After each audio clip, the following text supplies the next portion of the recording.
예수님께서요, 오늘 본문에 보니까 예루살렘에 올라가셨습니다. 성전에 올라가셨죠. 요한복음 시작하면서 제가 공관복음과 요한복음이 각각 다른 관점으로 예수님 이 복음에 대해서 말씀하고 있다라고 말씀을 드렸어요. 공관복음, 마태, 마가, 누가복음서를 공관복음이라고 하는데, 이 공관복음서에서 예수님의 사역의 주 무대는 갈릴리라고 할 수 있겠습니다. 갈릴리. 그런데 다른 관점에서 보고 있는 요한복음에서 예수님의 사역의 그 중심은 예루살렘입니다. 예루살렘. 공관복음은 갈릴리, 그러니까 특히 제자들이 살던 동네, 그리고 삶의 현장, 그것이 예수님의 그 사역 중심이라고 한다면, 요한복음은 예루살렘, 곧 성전이죠. 성전은 예배를 상징하니까 예배 중심이라고 우리가 볼 수 있겠습니다. 오늘 본문에 유월절이 가까웠다. 때가 유월절이 가까운 때입니다. 여러분, 유월절이 어떤 날이에요? 유월절을 어떤 분들은 가르쳐주지 않으니까 유월절이 잘 몰라요. 그러니까 6월달에 있는 어떤 절기인가 뭐 이렇게 생각하시는 분들이 의외로 많더라고요.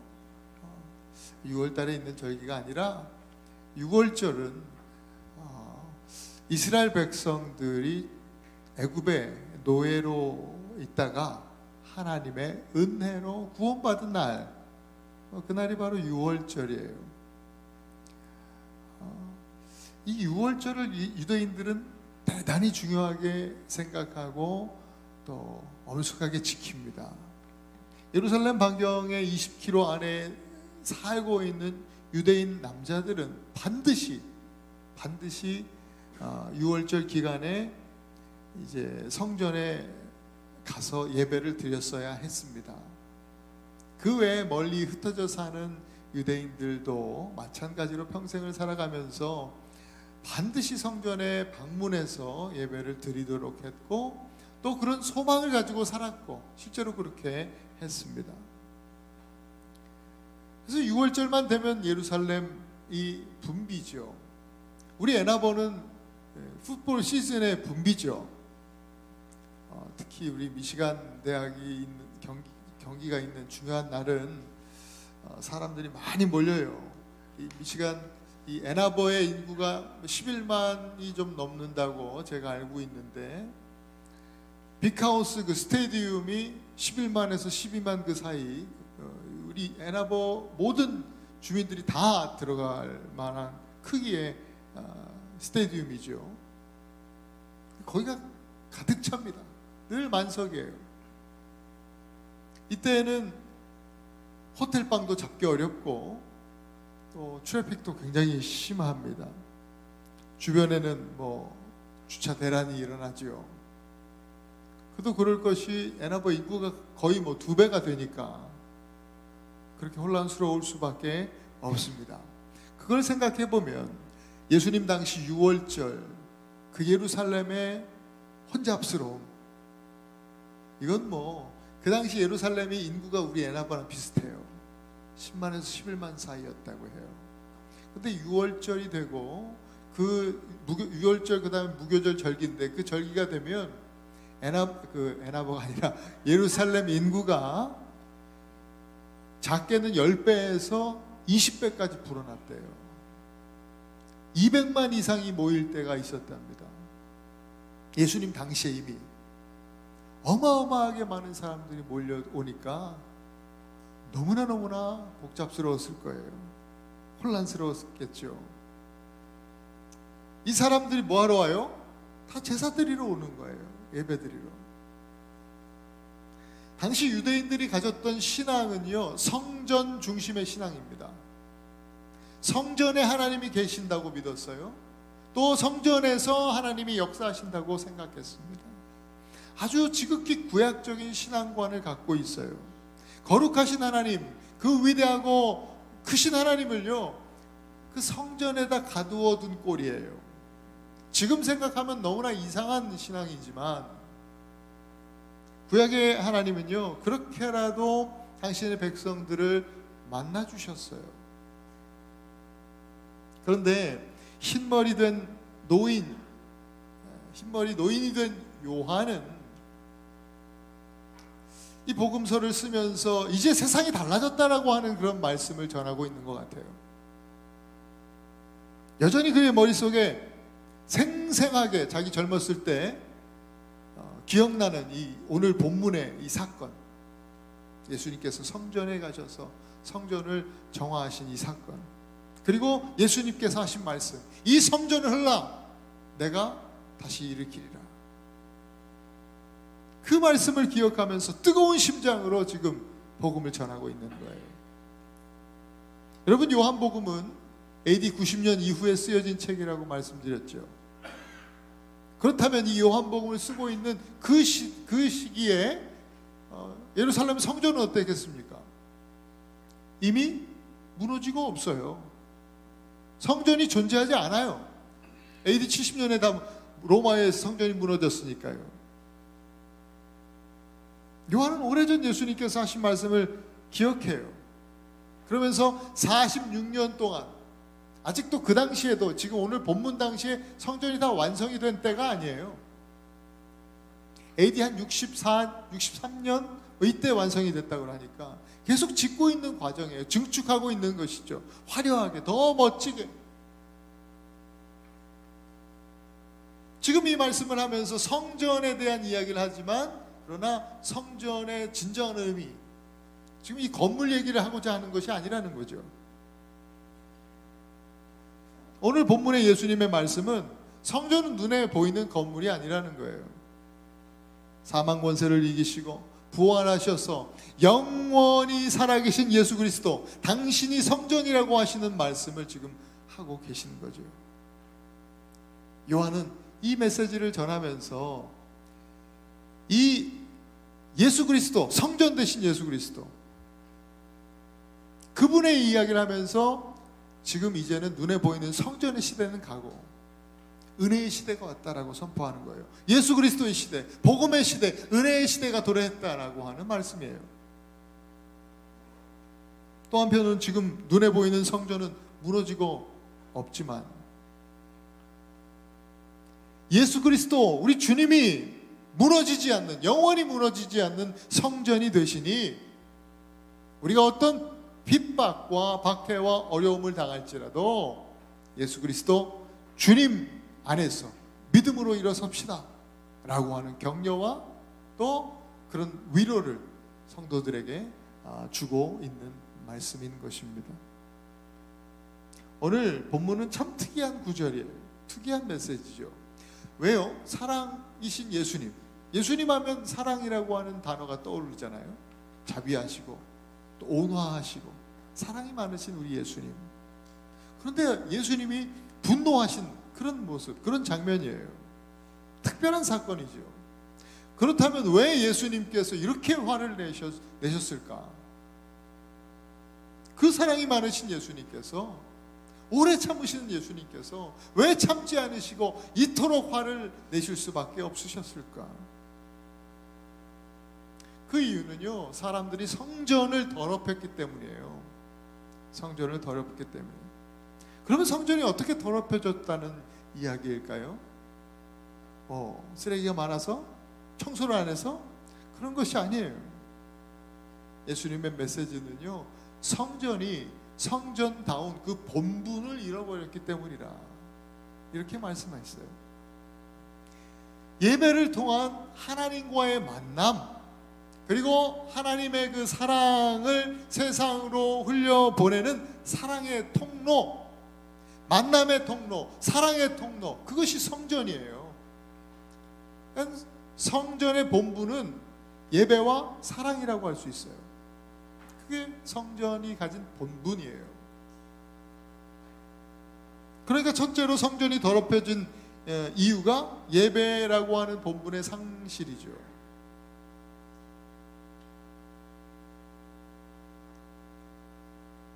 유대인들에게 여러분 예배가 없었습니까? 그렇지 않았어요. 유대인들 각각 흩어져 살다가 이 절기만 되면 그렇게 예배를 드렸어요. 제사를 드렸죠. 하나님 믿었어요. 그런데 뭐가 문제일까요? 모양만 있는 거예요. 내용은 없고.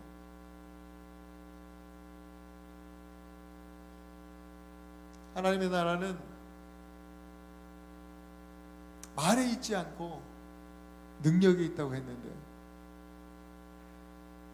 말뿐이에요. 여러분, 당시에 성전에 오면 유대인들은 성전세를 내야 했어요. 그건 의무예요.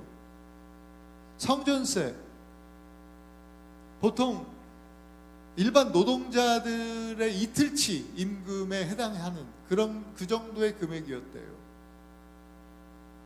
성전세를 내야 하는데 보통 그 당시에 통용되는 화폐는 로마 돈이에요. 로마의 돈을 보면 뭐 지금처럼 지폐가 없고 동전만 쓰니까 그 동전을 보면 로마 황제의 얼굴이 그려져 있잖아요. 근데 그 돈을 가지고 성전세를 받지 않았어요. 왜냐하면 이건 부정하다고 생각했기 때문에. 이방인의 얼굴이 그려진 그 돈을 가지고 성전을 들어오면 그 자체로 우상 숭배가 되는 거예요. 그렇기 때문에 성전은 그에 합당한 거룩한 돈이 들어줘야 되잖아요. 하나님께서 기뻐하시는. 그래서 이스라엘 화폐로 이렇게 성전에서만 유통되는 돈으로 바꿔야 돼요. 환전상이 그래서 필요한 거예요. 그런데 문제는, 거기까지는 이해가 되는데 문제는 환전해주면서 너무나 많은 폭리를 취해가는 거죠. 말도 안 되는 그 폭리를 취한다는데 그 문제가 있었어요.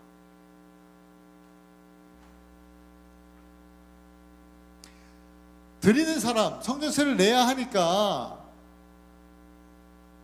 우상 숭배의 죄를 짓지 말아야 하는 것은 더 그것보다 우선되니까 아무리 손해를 본다고 해도 어쩔 수 없이 그렇게 바꿔야 하는 거죠, 돈을.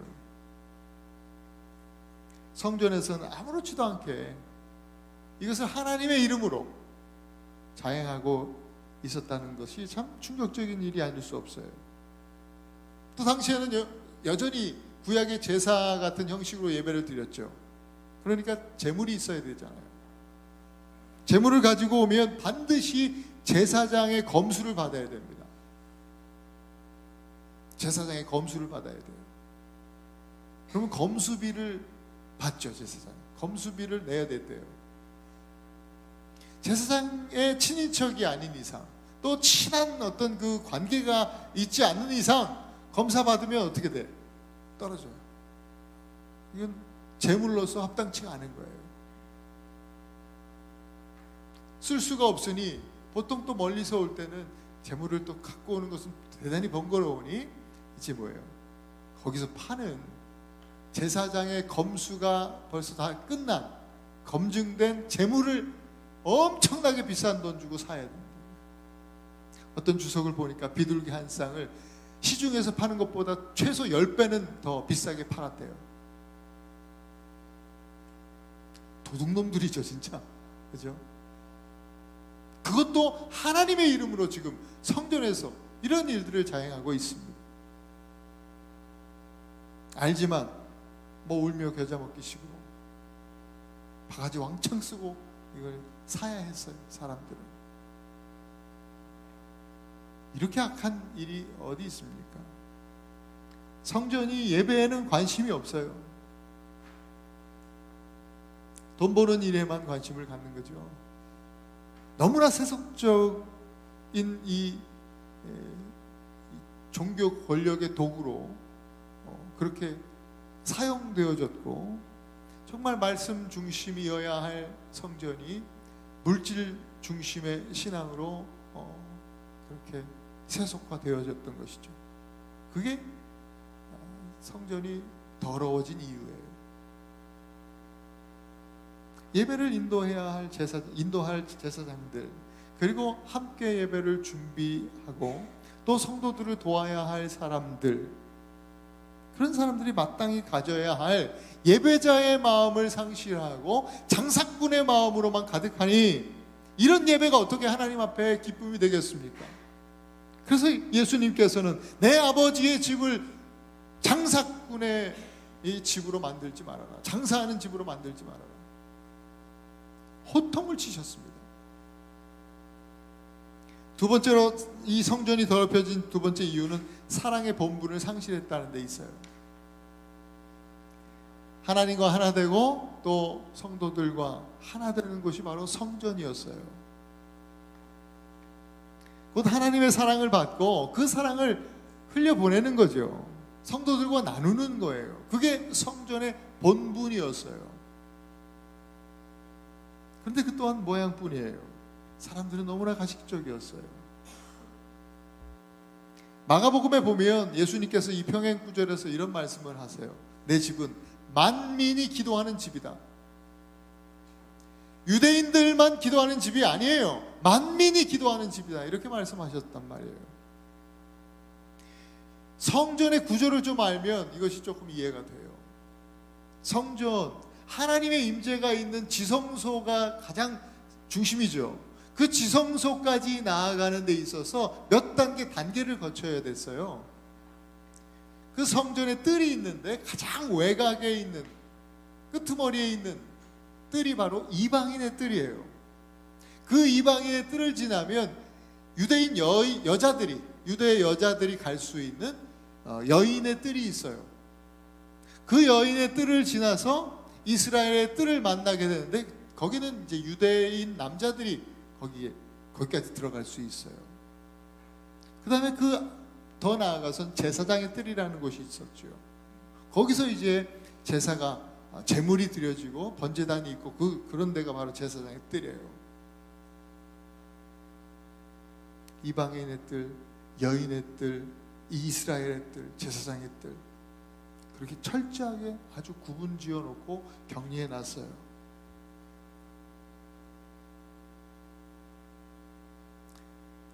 당시 유대인들만 하나님 믿은 것이 아니었거든요. 로마 시대니까요. 많은 사람들이 오고 가면서 하나님을 알게 되고 또 믿게 된 사람들, 이방인들이 있었습니다. 그 이방인들에게 성전은 그들에게도 흠모할 만한 곳이었어요. 이방인들도 성전에 나왔을 때 마음만큼은 그 유대인들과 다르지 않았어요. 하나님 사랑하는 마음으로 나왔죠. 그들에게 있어서, 이방인들에게 성전에서 그 이방인의 뜰은, 자기들은 거기까지밖에 못 가니까요.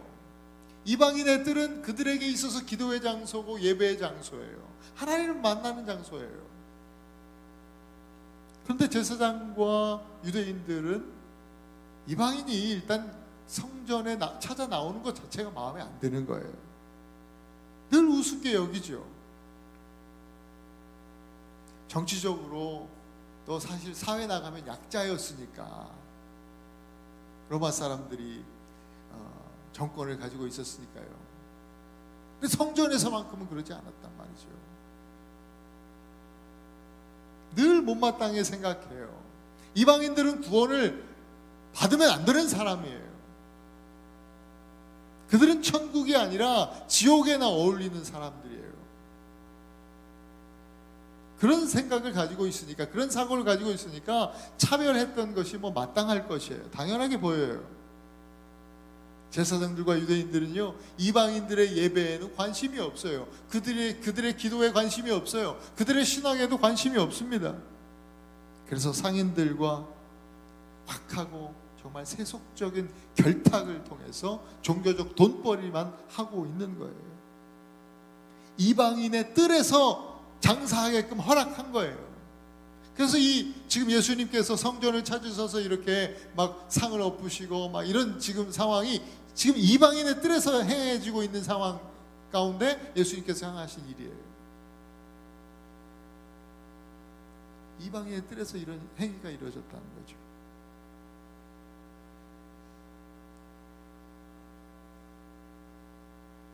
이방인들은 성전에서 가장 약한 사람들이잖아요. 영적으로. 어려운 사람들이죠. 그리고 또 무시받는 사람들이었어요.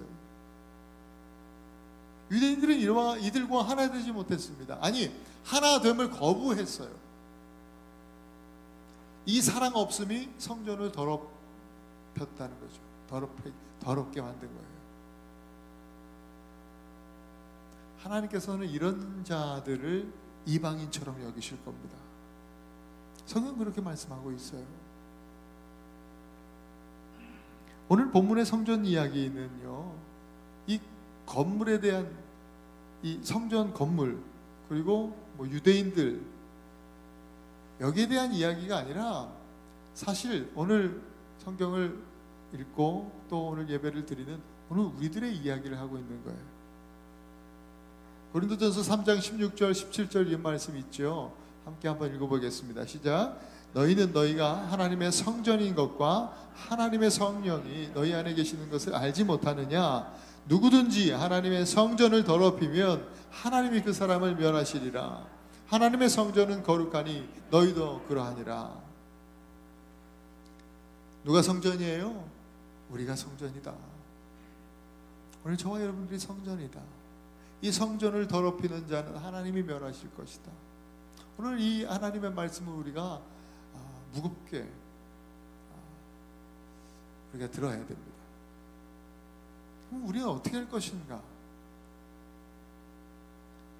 예수님께서 말씀하셨잖아요. 이 성전을 헐어라. 내가 일으키리라. 이 예배와 이 사랑의 본분을 잃어버린 우리의 성전을 헐어야 한다는 것이죠. 내가 쌓아온 나의 세상이요, 이 나의 왕국이요, 나의 이 성전은 돌 위에 돌 하나도 남김없이 다 무너져야 됩니다. 그리고 죽음을 이기시고 부활하신 예수 그리스도, 하나님께 나아가는 유일한 만남이 되시는 그 통로, 하나님과 만나는 통로, 성전이신 예수 그리스도 안에서, 그 사랑의 통로이신 예수 그리스도 안에서 다시 우리가 일어나야 한다는 말씀입니다. 따라서 성전을 헐라라고 하는 이 말씀, 예수님의 말씀은요, 첫째로 장사꾼의 마음을 무너뜨리고 예배자의 마음으로 일어나라는 말씀이에요. 한번 따라 합시다. 장사꾼의 마음을 무너뜨리고 예배자의 마음으로 일어나라. 여러분, 장사꾼이 오직 자신의 유익을 위해 힘 있는 자들과 편먹고 성전을 이용했듯이, 장사꾼의 마음은요, 나의 유익을 위해서 하나님이 필요하다는 생각이에요. 그리고 성전을 이용하는 거예요. 나를 위해서 하나님이 필요한 거죠. 내가 하나님을 위해서 있는 그런 사람이 아니라 나를 위해서, 나의 삶의 유익을 위해서, 성공을 위해서 하나님이 필요한 것이죠. 그게 장사꾼의 마음이라는 거예요. 장사꾼은 하나님을 위해서 내 것을 드리고 헌신할 마음이 조금도 없어요. 장사꾼은 늘 이익을 바라지만, 여러분, 예배자는 늘 은혜를 바라는 사람이에요. 장사꾼은 늘 편리를 따르는 마음을 가졌지만, 예배자는 늘 진리를 따르는 마음을 갖고 주님을 따르죠. 오늘 저와 여러분들이 이 예배자의 마음을 갖기를 간절히 축복합니다. 유대인들이 유월절 오기 전에 하는 일이 있었습니다. 그것은 누룩을 버리는 일입니다. 누룩을 제거하는 거예요. 반드시 누룩 없는 빵을 또 만들어 먹었습니다. 그래서 유월절 그 다음 날부터 무교절이라고 했어요. 유월절은 그 당일 하루고, 유월절부터 시작되는 절기를 무교절이라고 하는 거예요. 누룩 없는 빵을 먹는 그 절기예요. 고린도전서 5장 7절을 읽겠습니다. 시작. 너희는 누룩 없는 자인데 새 덩어리가 되기 위하여 묵은 누룩을 내어버리라. 우리의 유월절 양 곧 그리스도께서 희생되셨느니라. 여러분, 누룩은 무슨 역할을 해요? 부풀리는 역할을 하잖아요. 부풀리는 역할을 해요. 성경에는 이 누룩에 대한 부정적인 해석도 있고 긍정적인 비유, 두 개 다 존재하는데, 여기는 부정적인 그런 비유죠. 풀리지 말라는 거예요. 있는 모습 그대로 하나님 어린 양 예수 그리스도 앞에 나아가야 하죠. 있는 척하고 잘난 척하고 겸손한 척하고 거룩한 척하는 것. 오늘 본문에도 나와 있지만 예수님은 다 아신다는 거죠.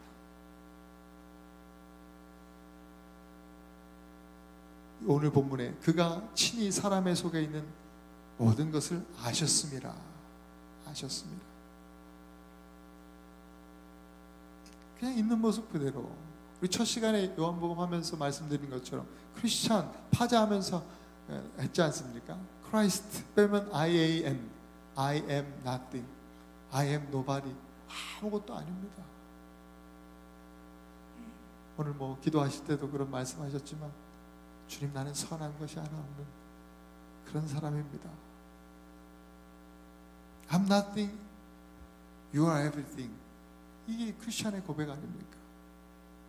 그것이 예배자의 마음입니다. 고린도전서 5장 10절의 말씀에 보면 이 누룩을 음행, 탐욕, 거짓, 우상 숭배 여기에 비유하고 있어요. 누룩이 이런 것이다라는 거예요. 이런 거 버리라는 거죠. 예배자는요, 이런 것들을 내다버리고 하나님을 경외하는 마음으로 한결같이 주님을 바라보는 사람이에요. 고린도전서 10장 31절 같이 읽겠습니다. 시작. 그런즉 너희가 먹든지 마시든지 무엇을 하든지 다 하나님의 영광을 위하여 하라. 로마서 14장 8절입니다. 시작. 우리가 살아도 주를 위하여 살고 죽어도 주를 위하여 죽나니 그러므로 사나 죽으나 우리가 주의 것이로다. 바로 이와 같은 예배자의 마음을 모두 여러분 오늘 이 예배 가운데 다시금 회복하실 수 있기를 축복합니다. 내가 살아도 죽어도 주의 영광을 위하여 그렇게 살고 죽겠습니다. 오늘 저와 여러분들의 고백이기를 소원합니다. 두 번째로 미워하는 마음을 무너뜨리고 사랑하는 마음으로 일어나라. 이 성전을 허락하시는 메시지가 바로 이것입니다. 한번 따라합시다. 미워하는 마음을 무너뜨리고 사랑하는 마음으로 일어나라. 성도들, 교회는 미워하고 차별하고 또 이간질하고 갑질하는 이런 마음들, 이게 무너져야 됩니다. 우리들 안에서. 우리는요, 이방인의 뜰에도 하나님의 충만한 임재가 있도록 그렇게 헌신하고 그렇게 섬겨야 하는 것입니다. 신앙생활 하다 보면요, 교인들과 갈등이 없을 수가 없죠. 결혼을 하면 그렇게 하나가 된 부부 사이에도 갈등이 생기는데요. 당연한 일이지요. 그런데 이 갈등이 생기면 미움이 이렇게 슬금슬금 싹트죠. 그것도 어쩌면 뭐 당연한 일인 것 같아요. 그러나 문제는 그걸 방치해 두는 데 있어요. 미움의 씨를 자꾸만 사단이 뿌리는 것은 뭐 얼마든지 그럴 수 있죠. 우리가 그걸 뭐 어떻게 할 수 없어요. 그러나 그 미움의 씨가 뿌려질 때 뿌리를 내리지 못하게 하는 것은 우리의 책임이에요. 가만히 또 미움이 그냥 뿌리를 내리고 싹을 틔우고 자라게 만드는 것은 바로 우리들의 책임이에요. 그렇지 않도록 해야죠. 미움이 자라면 어떤 일이 일어나요? 사람을 이방인 취급해요. 이방인 보는 거예요. 뭐 이꼴저꼴 보기 싫으니까 그냥 교회 봉사도 이제 또 잘 하기 싫죠. 또 한다고 하더라도 조용히 왔다가 조용히 사라지는 거죠. 어쩔 수 없어요. 뭔가 일을 한다 그래도 그 일을 하는데 동기가 마음이 하나님은 사랑하지만 그 사람은 내가 힘들어요. 어렵죠. 그래도 교회를 사랑하는 마음으로 했다고 스스로 위안하는 거예요. 근데 그것은 착각이라는 거죠. 교회를 사랑한다는 것의 본질은 하나님 사랑과 더불어 동시에 성도를 사랑함에 있어요. 사람을 사랑하는 거예요. 사람을 미워하면서 뭐 교회를 섬기고 봉사하고 청소하고 관리하고 정리하고 이런 것으로 성전은 깨끗해지지가 않아요. 교회에 와서 무엇인가 일을 하고 봉사하는 것, 이것의 동기는 사랑하는 마음에 있어야 합니다. 하나님을 사랑하고, 그리고 형제 자매들이 정말 그들도 하나님을 만나고 하나님의 사랑과 은혜를 경험할 수 있도록 내가 옆에서 돕고 봉사하고 청소하고 정리하고 이런 모양 저런 모양으로 섬길 때, 이것이 바로 참 성전, 교회를 세우는 일이다 라고 하는 말씀이에요. 조금 더 적극적으로 적용을 할 수 있겠죠. 우리 교회 안에만 그렇습니까? 이방인의 뜰은 교회 밖의 세상입니다. 우리가 치열하게 살아가고 있는 우리의 삶의 현장입니다. 거기는 정말 장사하는 곳 아닙니까? 예수님은 그것이 바로 기도의 자리가 되어지고 그것이 예배의 자리가 되기를 원하십니다. 우리는 이 세상 사람들은 원래 그래, 그렇게 치부하면서 그들을 차별하고 무시하고 살아서는 안 됩니다. 어떤 사람이라도. 여러분, 예수님을 사랑하십니까? 정말 예수님 사랑하신다면 똑같이 그들도 사랑해야 합니다. 세상의 수많은 이방인들도 우리가 받은 주님의 사랑을 똑같이 받아야 될, 주님이 사랑하시는 하나님의 사람들이기 때문입니다. 베드로전서 4장 8절부터 10절 말씀 함께 읽겠습니다. 시작. 무엇보다도 뜨겁게 서로 사랑할지니 사랑은 허다한 죄를 덮느니라. 서로 대접하기를 원망 없이 하고 각각 은사를 받은 대로 하나님의 여러 가지 은혜를 맡은 선한 청지기 같이 서로 봉사하라. 사랑하는 애나바 한인교회 성도 여러분, 성전은 본분을 상실할 때 더러워집니다. 오늘도 예수님은 이 더러운 성전에 분노하십니다. 더러운 성전을 헐어버려라. 주님께서 오늘 똑같이 우리에게도 말씀하세요. 그래서 우리는 장사꾼의 마음을 무너뜨리고 예배자의 마음으로 다시 일어나야 하는 것입니다. 미워하는 마음을 무너뜨리고 사랑하는 마음을 세워가면서 우리가 다시금 일어나야 하는 것입니다. 우리는 모두 이렇게 참된 성전, 그리스도의 몸된 교회를 세우는 우리 애나바 한인교회 성도들이 되시기를 간절히 축원드립니다.